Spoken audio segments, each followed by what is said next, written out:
I stand before you today as a candidate for the Democratic nomination for the presidency of the United States of America.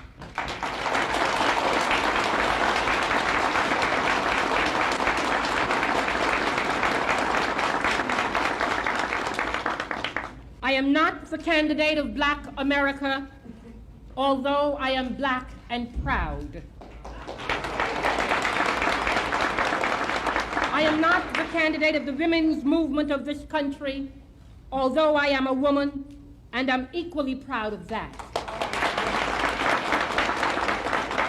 I am not the candidate of any political bosses or fat cats or special interests. I stand here now without endorsements from many big-name politicians or celebrities or any other kind of prop. I do not intend to offer to you the tired and glib cliches which for too long have been an accepted part of our political life. I am the candidate of the people of America.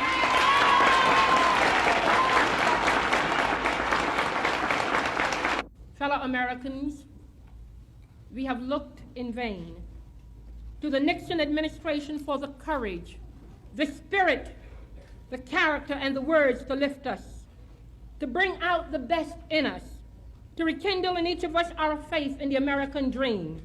Yet all that we have received in return is just another smooth exercise in political manipulation, deceit and deception, callousness and indifference to our individual problems, and the disgusting playing of divisive politics, pitting the young against the old, labor against management, North against South, black against white.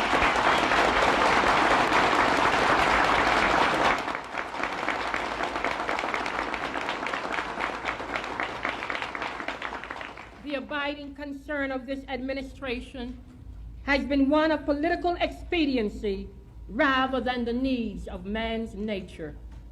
The President has broken his promises to us and has therefore lost his claim to our trust and confidence in him.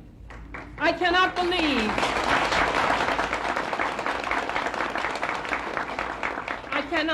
that this administration would have ever been elected 4 years ago if we had known then what we know today. But we are entering a new era in which we must, as Americans, demand stature and size in our national leadership. Leadership which is fresh, leadership which is open, and leadership which is receptive to the problems of all Americans. I have faith in the American people. I believe that we are smart enough to correct our mistakes. I believe we are intelligent enough to recognize the talent, energy, and dedication which all Americans, including women and minorities, have to offer. I know from my travels to the cities and small towns of America that we have a vast potential which can and must be put to constructive use in getting this great nation together. I know that millions of Americans from all walks of life agree with me that leadership does not mean putting the ear to the ground to follow public opinion, but to have the vision of what is necessary and the courage to make it possible.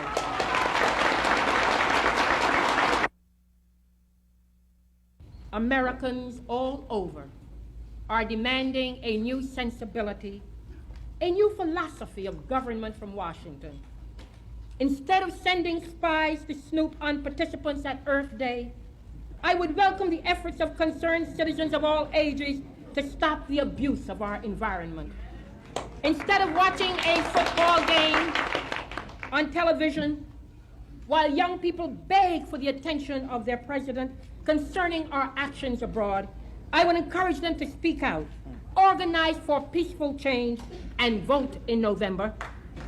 Instead of blocking efforts to control the huge amounts of money given political candidates by the rich and the powerful, I would provide certain limits on such amounts and encourage all the people of this nation to contribute small sums to the candidates of their choice, instead of calculating the political costs of this or that policy and of weighing favors of this or that group, depending on whether that group voted for me in 1968, I would remind all Americans at this hour of the words of Abraham Lincoln, "A house divided cannot stand."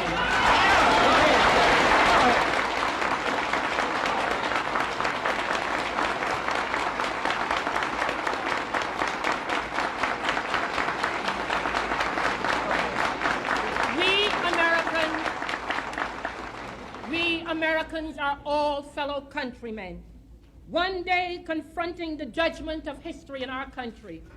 We are all God's children, and the will of each of us is as precious as the will of the most powerful general or corporate millionaire. Those of you who were locked outside of the convention hall in 1968, those of you who can now vote for the first time, those of you who agree with me that the institutions of this country belong to all of the people who inhabit it, those of you who have been neglected, left out, ignored, forgotten, or shunned aside for whatever reason, give me your help at this hour. Join me in an effort to reshape our society and regain control of our destiny as we go down the Chisholm Trail for 1970.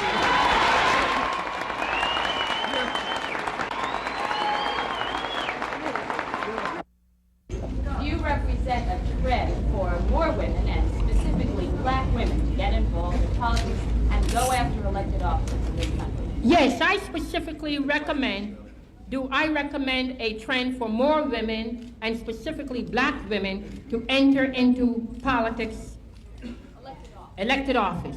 Yes, I definitely am feeling and recognizing that as a result of over 20 years in political life, only emerging 8 years ago publicly, that there is a great need for more women in the political arena.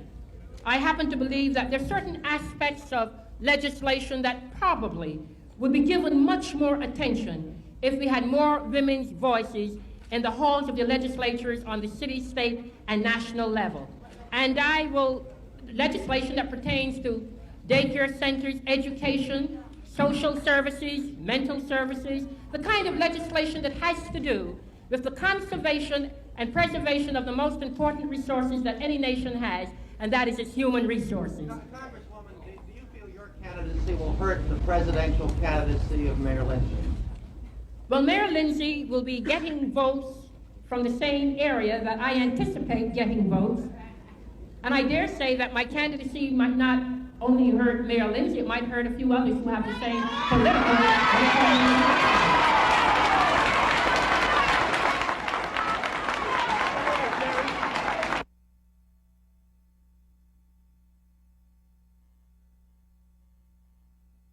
And my presence before you now symbolizes a new era in American political history.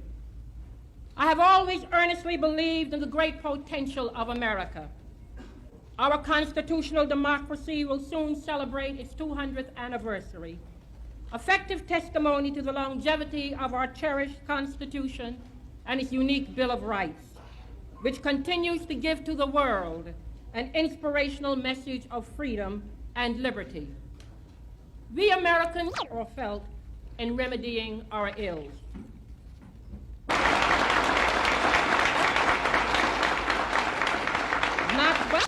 I do not believe that in 1972, the great majority of Americans will continue to harbor such narrow and petty prejudices. I am convinced that the American people are in a mood to discard the politics and the political personalities of the past. I believe that they will show in 1972 and thereafter that they intend to make independent judgments on the merits of a particular candidate based on that candidate's intelligence, character, physical ability, competence, integrity, and honesty.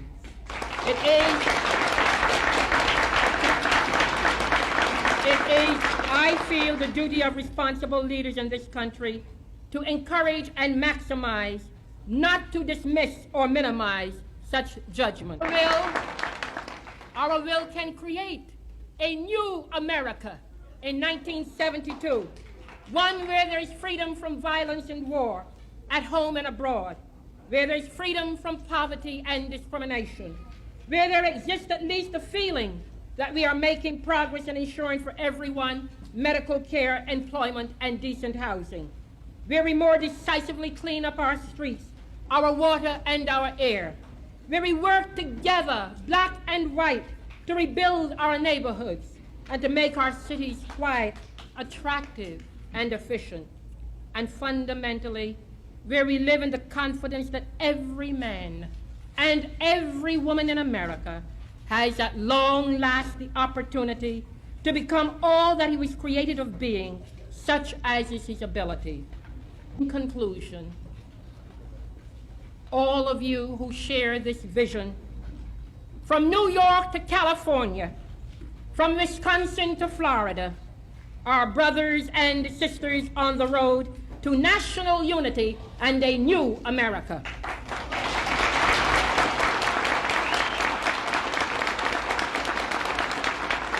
And dimes, close to $44,000 from the American people.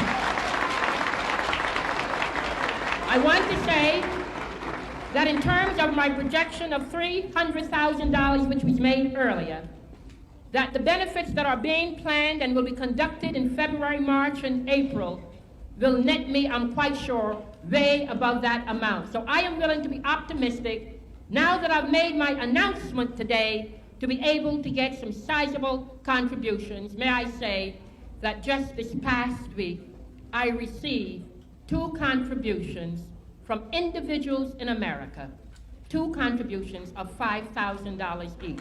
That is very encouraging. Yes. I can't hear you. You represent a trend for...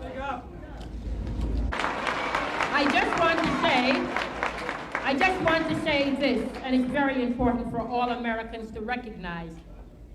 The United States Constitution stipulates that anyone that is 35 years of age or over and is a natural-born citizen can run for the presidency. All of us meet that criteria. The people will make a decision.